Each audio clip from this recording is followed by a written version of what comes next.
అందరికీ నమస్కారం అండి. నా పేరు ఎంబీఆర్ వర్మ. నా యూట్యూబ్ ఛానల్ పేరు ఎంబీఆర్ వర్మ. నాకు ఆన్లైన్ కస్టమర్స్ 20 లక్షల మంది అండి. డైరెక్ట్గా కొనేవాళ్ళు 3,800 మంది అండి రాజమండ్రిలో. ఇది వాట్సాప్ గ్రూప్. ఆన్లైన్ 20 లక్షల మంది మాత్రం వరల్డ్ వైడ్ 18 కంట్రీస్తో కలుపుకొనండి అది. అయితే ఈ రియల్ ఎస్టేట్లో నిజాయితీగా ఉండడం వల్ల చాలామంది కస్టమర్లు 3 సంవత్సరాల్లో ఇంతమందికి నేను దగ్గర అవడం అనేది జరిగింది. దీనికి కారణం నిజాయితీగా ఉండడం ఒకటే నేను చేసిన పని అండి. ఇక మీరు ఎప్పుడైనా ప్రాపర్టీ కొనాలి అని అనుకుంటే మీరు ఎవరైతే మీడియేటర్ ద్వారా కొంటున్నారో ఆ మీడియేటర్ యొక్క ఆధార్ కార్డు తీసుకొని మీ దగ్గర ఉంచుకోండి. అలాగే మీ రిజిస్ట్రేషన్ సమయంలో మీడియేటర్తో సాక్షి సంతకం పెట్టించండి. ఎందుకంటే నేను చాలా కేసులు వింటున్నాను, ఫోన్లు చేసి చెప్తూ ఉంటారు నాకు. అవి fake fraud properties, litigation properties ఇలాంటివి ఉన్నప్పుడు మీ డబ్బులు వృధా అయిపోతాయండి. దానికి కారణం ఏంటంటే మీడియేటర్ మీకు చెప్పకపోవడం, అమ్మేవాళ్ళు మీకు చెప్పకపోవడం, దాంట్లో ఉన్న లోపాలు చెప్పకపోవడం, వాళ్ళ సొంత లాభాల కోసం విషయం చెప్పకుండా మీకు అమ్మేస్తూ ఉంటారు. మనకున్న దరిద్రం ఏంటంటే అటువంటి ప్రాపర్టీస్ రిజిస్ట్రేషన్ అయిపోతూ ఉంటాయి. దానివల్ల మనకు కూడా అనుమానం రాదు.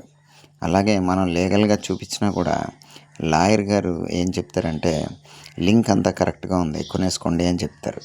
కానీ నిజానికి లింక్ కరెక్ట్గా ఉన్నంత మాత్రాన కొంతవరకు నమ్మొచ్చు, కానీ ఈసీని కొంతవరకు నమ్మొచ్చు. కానీ మీకు ప్రొహిబిటెడ్ ప్రాపర్టీస్లో కనుక ఆ ప్రాపర్టీ ఉండి దాని మీద ఏం కేసులు ఉన్నాయి, ఎందుకు ఉన్నాయి అనేది కనుక మీరు చూసుకుంటే కనుక అప్పుడు మీకు తెలుస్తుందండి ఆ ప్రాపర్టీ మీరు కొనకూడదు అని. అంటే ప్రొహిబిటెడ్ ప్రాపర్టీస్లో ఉన్నాయని మరి లాయర్ గారు చూడాలి కదండి అని అంటే మీరు లాయర్ గారికి 1000-1500 ఇచ్చి ఈ డాక్యుమెంట్ చెక్ చేయండి అని చెప్తే ఆయన ఓన్లీ లింకే చెక్ చేస్తారు తప్ప డీప్గా చెక్ చేయరు. అందుకే మీరు లాయర్ గారికి ఒక 5000 ఇచ్చి సరే ఇదంతా మొత్తం స్టడీ చేసి మీరు సంతకం పెట్టి మాకు పేపర్ ఇవ్వండి, ఇది కొనొచ్చా లేదా అనేది మీ యొక్క లీగల్ ఒపీనియన్ ఇవ్వండి అంటే అప్పుడు 5000 తీసుకొని ఆయన మిగతా యాంగిల్స్లో కూడా అదంతా చెక్ చేస్తారు. ఏ యాంగిల్లో దాన్ని ఎన్కౌంటర్ చేయాలి, ప్రాబ్లమ్స్ని పట్టుకోవాలి అనేది చూసుకుంటారు. ఆయన చూసుకొని మీకు ఆయన సంతకం పెట్టి మీకు ఒక పేపర్ ఇస్తారు. అప్పుడు మీకు అసలు విషయం అనేది బయటకు వస్తుంది. కాబట్టి నేను మీకు ఇప్పుడు ఒక ప్రాపర్టీ చూపిస్తున్నానండి. ఇది డిటిసిపి అప్రూవ్డ్ ప్రాపర్టీ. ఇది డిటిసిపి అప్రూవ్డ్ ప్రాపర్టీ అండి.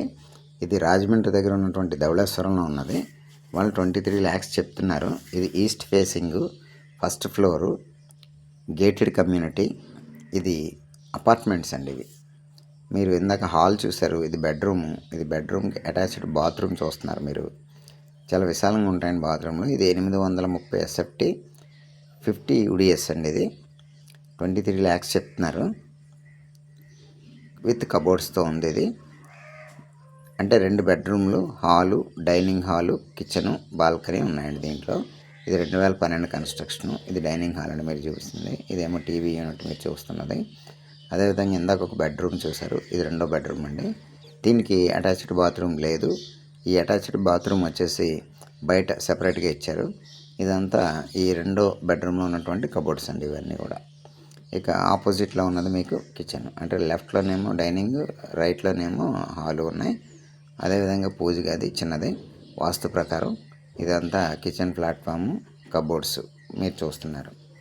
మరి తక్కువ రేట్లో వస్తున్నప్పుడు డిటిసిపి అప్రూవ్డ్ అయ్యి మనకు లోన్ వచ్చేటటువంటి తక్కువ రేటు ప్రాపర్టీస్ ఈ ఛానల్లో పెట్టబడతాయండి.